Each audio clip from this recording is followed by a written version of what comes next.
And I described it this way. I said, if my son, this is my son here, and he was probably 5 or 6 at the time, and I said, if Tom Brady had played my son in Candyland, and my son beat him, he would make him play Candyland all night until he finally beat him.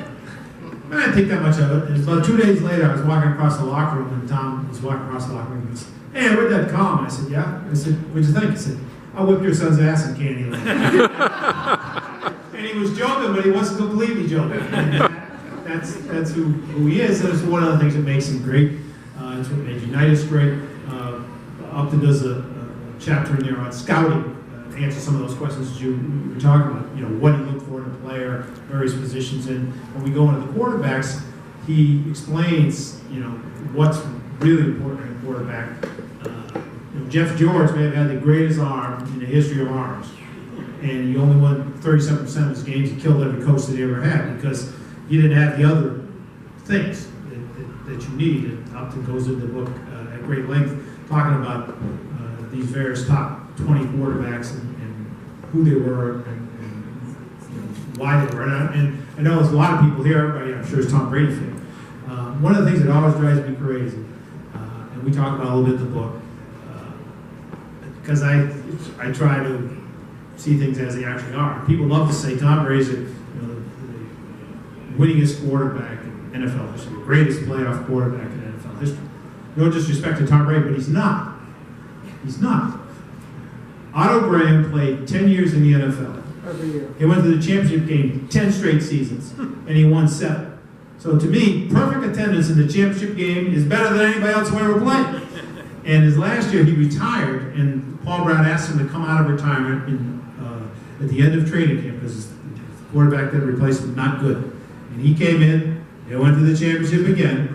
In his last 2 championship games, they outscored the other team 68-10, which was big points in those times. And the final game was out against the Rams in Memorial Coliseum, and he destroyed the Rams. I believe it was 56-10.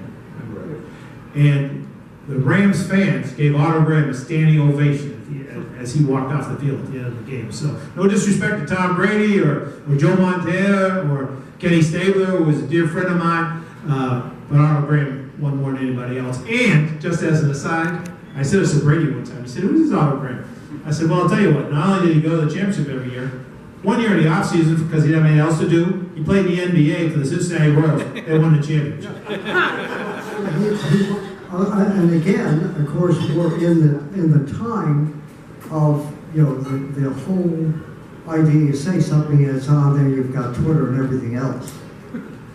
Otto Graham, Sammy Bull, and the person that really made pro football, Red Grange, the Wheaton Iceman, they were so big in a country that was basically radio and newspapers that all 3 were major Hollywood stars. That Red Grange made a series that each week it would change. He'd be hanging on the end of a train and, you know, he'd be rescued. Otto Graham did movies, but Sammy Ball actually played a cowboy in a series of movies. Now think about it. Today it's easy to say hello when you're a star, but that's how big they were. And I can tell you this. In 1947, I went to the Coliseum to see 2 players that might have been the greatest of their time, but they were past their prime.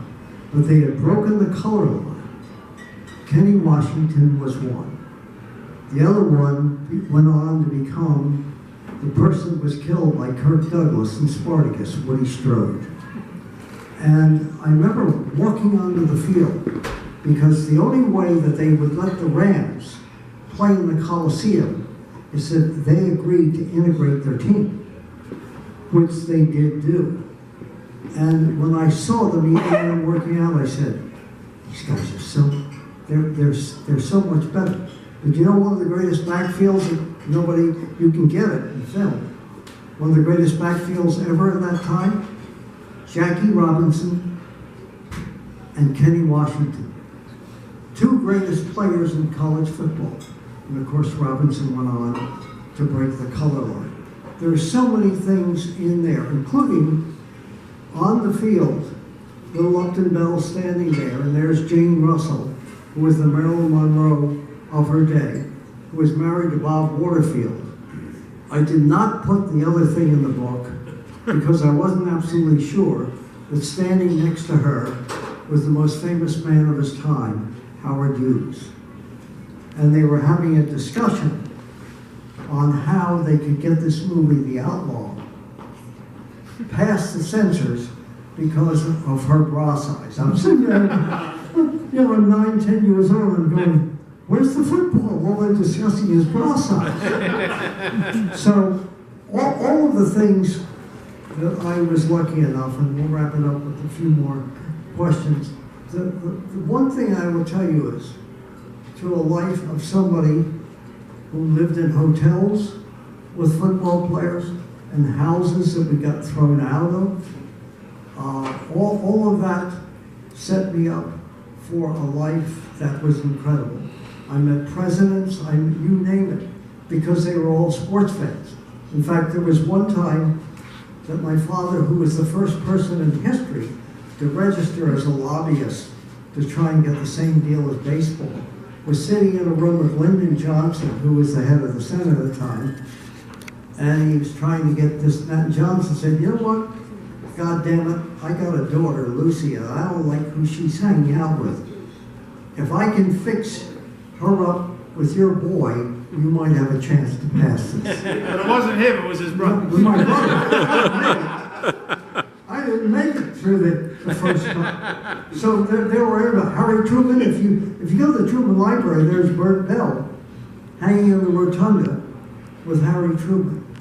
Then you could do this with people without all the cameras around. So anyway, a few more questions because we won't let you go. Sure. Yes, sir.